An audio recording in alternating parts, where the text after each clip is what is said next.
ஒரு செடி வளரும் போது நிறைய பிரச்சனைகள் வந்து கொடுப்பாங்க அப்படின்ற மாதிரி சொல்லியிருந்தார். இலையை பிரிப்பாங்க, அந்த காம்பு உடைப்பாங்க, ஆனா அதோட வேர் மட்டும் ஸ்ட்ராங் ஆகிட்டே இருக்கும். ஒன்ஸ் அது வளர்ந்துச்சுன்னா அது யாரும் அழிக்க முடியாதுன்னு சொல்லியிருப்பாரு. அவருக்கு யார் சார் அந்த நெருக்கடிகள் வந்து? இல்ல, அவர் தான் அவர் சொல்றாரு, தம்பி நம்ம ஒரு படம் பண்ணலாம் வாங்கன்னு கூப்பிட்டுருப்பாங்க. யாராவது நெருக்கடி கொடுத்துருக்கலாம். தனுஷ் தான் நெருக்கடிகள் வந்து கொடுக்குறாரு அப்படின்ற மாதிரி ஒரு டாக் ஒன்று இருக்கு. ஒரு காலத்தில் இதே தனுஷ் வந்து வேற மாதிரி இருந்தார். அவருக்கு கேளிக்கை ரொம்ப முக்கியமா இருந்துச்சு. ஒரு படத்தில் நடிப்பாரு, பார்ட்டிக்கு போவாரு, கலாட்டா பண்ணுவாரு, அதெல்லாம் இருந்துச்சு. ஒரு கட்டத்தில் பிரதீப் ரங்கநாதனோட வளர்ச்சி தான் பெரிய வளர்ச்சியா இருக்கு சார். ஒரு படம் வந்து டைரக்ட் பண்ணாரு, அடுத்த படத்துல ஹீரோவா பண்ணாரு, அடுத்து ஒரு முன்னணி நடிகரா வந்துட்டார்ல. சிவகார்த்திகேயனுக்கு இவரு போட்டி, தனுஷுக்கு இல்ல சார். இப்ப அடுத்த சிவகார்த்திகேயன் வந்து பிரதீப் ரங்கநாதன் தான் சொல்றாங்க சார். ஏன் நீங்க அடுத்ததுக்கு போறீங்க?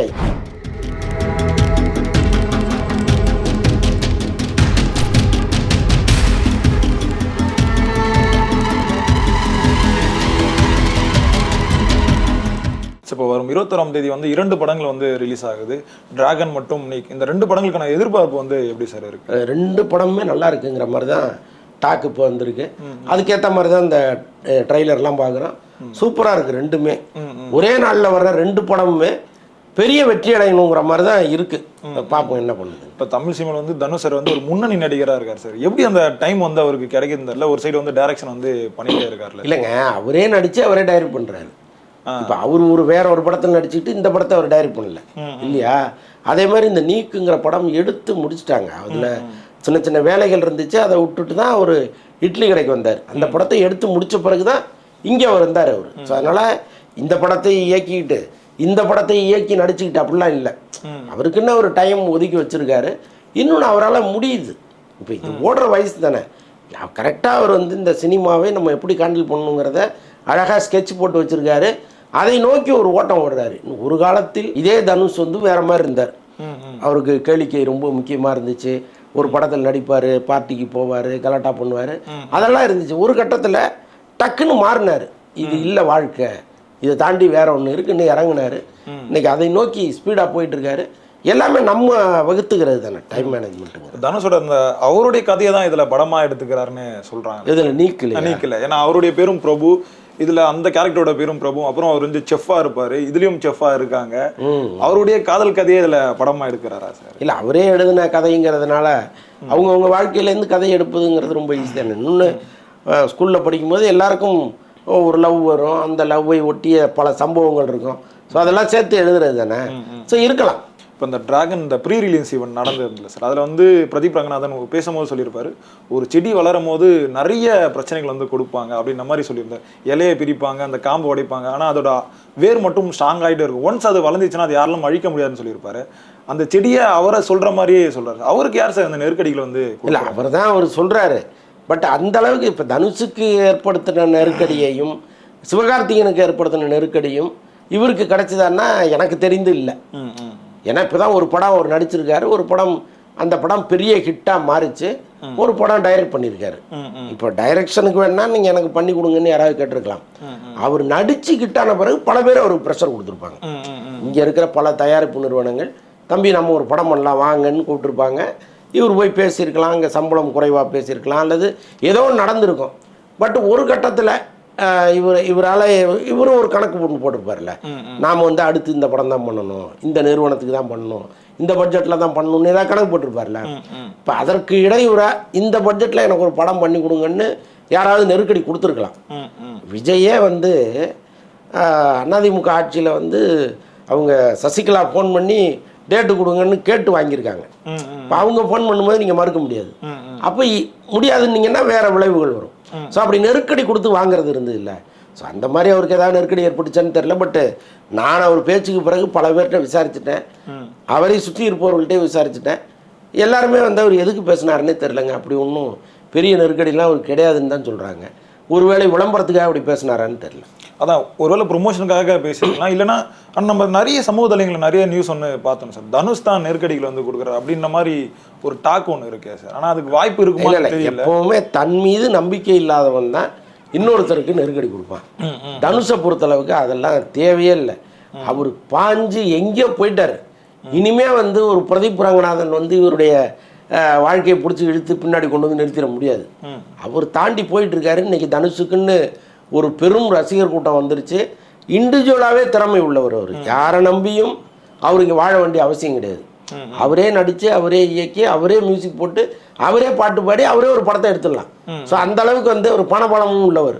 ஒரு படத்தை தயாரிச்சிட முடியும். ஸோ அதனால் இவர் வந்து அவருடைய லைஃப்பை காலி கொண்டுவாருங்கிறதெல்லாம் ரொம்ப முட்டாள்தனமான வாதம்.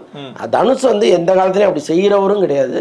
ஸோ இது வந்து அவர் இதுதான் இந்த மொட்டைக்கட்டையாக பேசிட்டு போகிற ஒரு விஷயம் இருக்குல்ல, பல யூகங்களுக்கு வழிவகுக்கும். அதை தான் இவர் பண்ணிட்டார், தெரியாமல் பண்ணிட்டார்.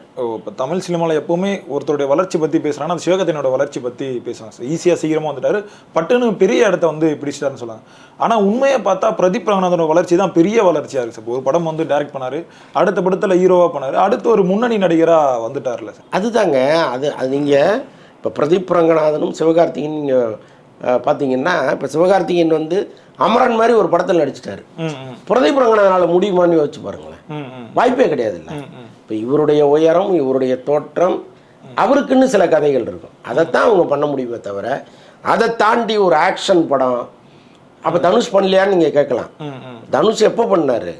கொஞ்சம் கொஞ்சமாக வளர்ந்து அவருக்குன்னு ஒரு இமேஜை உருவாக்கி அதுக்கப்புறம் பண்ணார். அசுரன் மாதிரி படம்லாம். அதை பிரதீப் ரங்கநாதன் பண்ணுறதுக்கு இன்னும் பல காலங்கள் ஆகும்.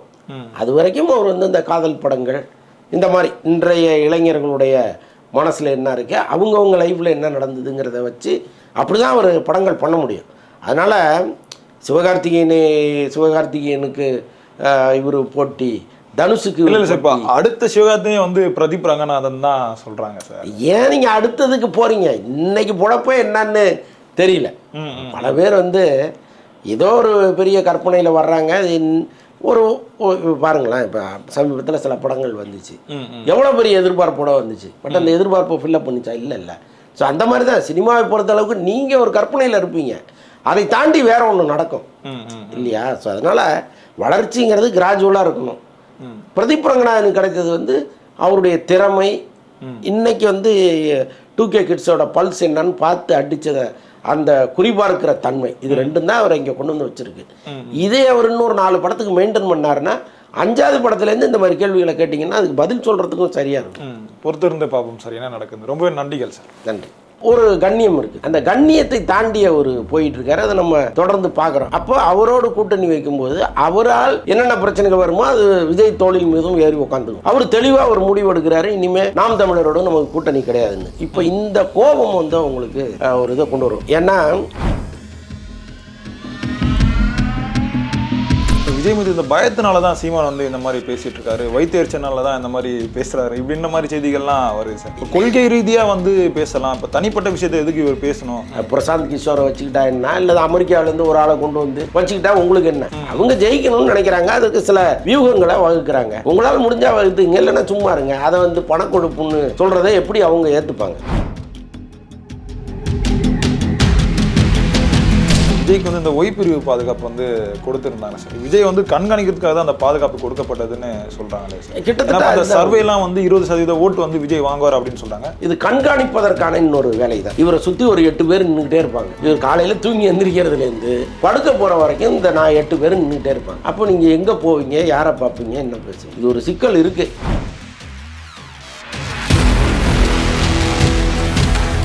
அதிமுக இல்லாமல் அடுத்தடுத்த லெவல்ல இருக்கிற கட்சிகள் PMKஓ அல்லது விடுதலை சிறுத்தைகள் ஏதோ வரதுக்கு வந்து தயாரா இல்லை. எல்லாமே தேர்தல் நெருங்க பாருங்க. நேற்று அங்க பேசுவாங்க, இன்னைக்கு இங்க வந்து பேசுவாங்க. எங்க பெனிஃபிட் அதிகமா இருக்கோ அங்க போயிடுவாங்க. தொடர்ந்து அவங்க அது சம்பந்தமா தான் பேசிட்டு இருக்காங்க. நேற்று கூட